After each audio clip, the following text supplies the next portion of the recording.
हमारे चैनल से जुड़ने के लिए YouTube पर लिम्रा एजेंसी सब्सक्राइब करें। रात कटती नहीं मुसीबत की, सुबह होती नहीं खुशियों की, जब तक अजान नहीं होती। इकबाल कहते हैं ये सुबह जो कभी फरदा है कभी है इमरोज, ये सुबह जो कभी फरदा है कभी है इमरोज, नहीं मालूम कि होती है कहां से पैदा। वो सुबह जिससे लरसता है शबिस्ताने वजूद, होती है बंदे मोमिन की अज़ा से पैदा।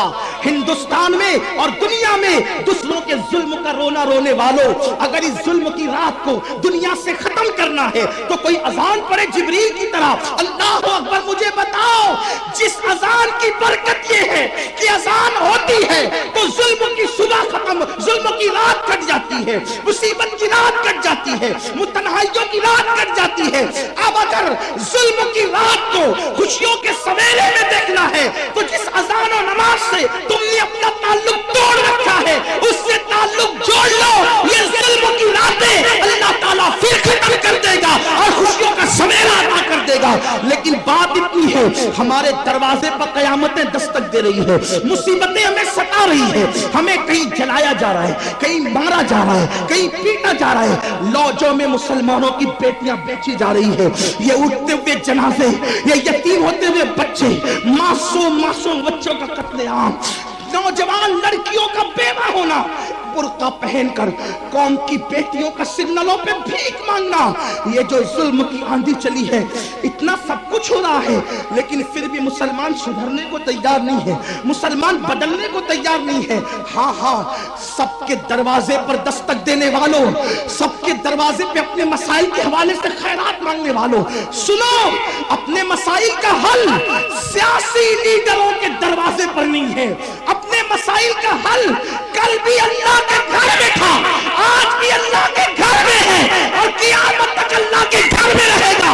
मसले का हल चाहते हो, सजदा करते जाओ, मसले हल होते चले जाए।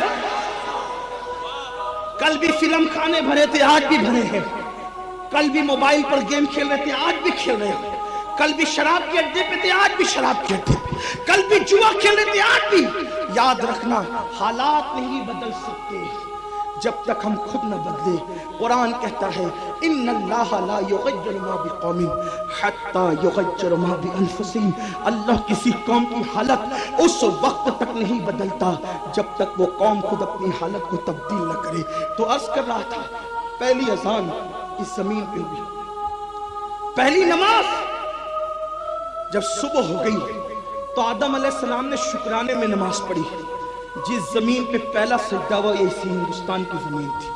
तो लेकिन मैं आपसे ये कहना चाह रहा था कि निजामुद्दीन औलिया महबूब इलाही, उन्हीं का जिक्र चल रहा था कि बादशाह गुरूर करते हैं इक्तिदार पे। वक्त के बादशाह ने कई मर्तबा कहा कि मैं आपसे मिलने आना चाहता हूँ। निजामुद्दीन औलिया ने कहा कोई जरूरत नहीं, अगर हमें कोई एमएलए बुला ले तो फुदकते फिरते हैं। उन्होंने बुलाया है, वजह खुदा के घर में जाने की अहमियत नहीं जानते। एमएलए बुलाए तो इतना गुरूर करते हो। कुदरत रोजाना 5 मर्तबा अपने घर में हमें बुलाती। हमसे बड़ा वीआईपी कौन होगा दुनिया में? किसी को एमएलए बुलाता है, किसी को एमपी बुलाता है, किसी को सदर बुलाता है, किसी को वजीर बुलाता है, हमें अहकमुल हाकिमीन बुलाता है। 1 मर्तबा नहीं, 5 मर्तबा। अफसोस इस पर है, जाते नहीं। जिसको जाने की लज्जत मिल जाए वो हर जगह जाना भूल जाए। मिलता है क्या नमाज में, सजदे में जाके दे। ये एक सजदा जिसे तू गिरा समझता है, 1000 सजदों से देता है आदमी को निजात। वो सजदा जिससे रूए ज़मीं कांप जाती थी, उसी को आज तरसते हैं मिंबरो महराब। सजदे का शौक न रहा, सजदे का शौक न रहा। तो महबूब इलाही ने कहा मैंने नहीं मिलना। फिर उसने किसी का सोर्स लगाया, किसका? महबूब इलाही के चहीते मुरीद तूतिए हिंदुस्तान मलिक शोरा हजरत सैयदी अमीर खुसरो रहमत अल्लाह अलैह उनका सोर्स लगाया तो हजरत खुसरो को जवाब क्या मिला बताए? खुसरो, हमने खानकाह के 2 दरवाजे इसीलिए बना के रखे हैं कि एक से बादशाह आएगा और दूसरे से हम निकल कर चले जाएंगे, बादशाह से हम नहीं मिलेंगे। बहुत कोशिश की नहीं मिले। एक दिन ऐसा हुआ कि एक दोस्त का इंतकाल हो गया, हजरत महबूब इलाही उसके जनाजे में गए तो इत्तेफाक से बादशाह को पता चला कि महबूब इलाही के दोस्त का इंतकाल हुआ है, हजरत तशरीफ लाए हैं। बहुत खूबसूरत थे महबूब इलाही, बहुत हसीन और जमील थे महबूब इलाही, और क्यों ना होते, तेरी नस्ल पाक में है, बच्चा बच्चा नूर का, तू है ऐने नूर, तेरा सब घराना नूर का। हजरत महबूब इलाही बहुत खूबसूरत थे। बादशाह सिर्फ मैयत में शिरकत की नीयत से नहीं, मैयत के बहाने आपकी जियारत की नीयत से आ गया और सामने आकर बैठ गया। महबूब इलाही ने अपने दोनों पैर फैला दिए। पैर फैलाए तो किसी बादशाह के चमचे ने कहा, इतने बड़े आलिम और वली हो और आपको पता नहीं कि बादशाहों के सामने कैसे बैठना चाहिए? महबूब इलाही ने मुस्कुरा के कहा, हमें ही तो पता है, हमें ही पता है, हमें ही कि बादशाहों के सामने कैसे बैठ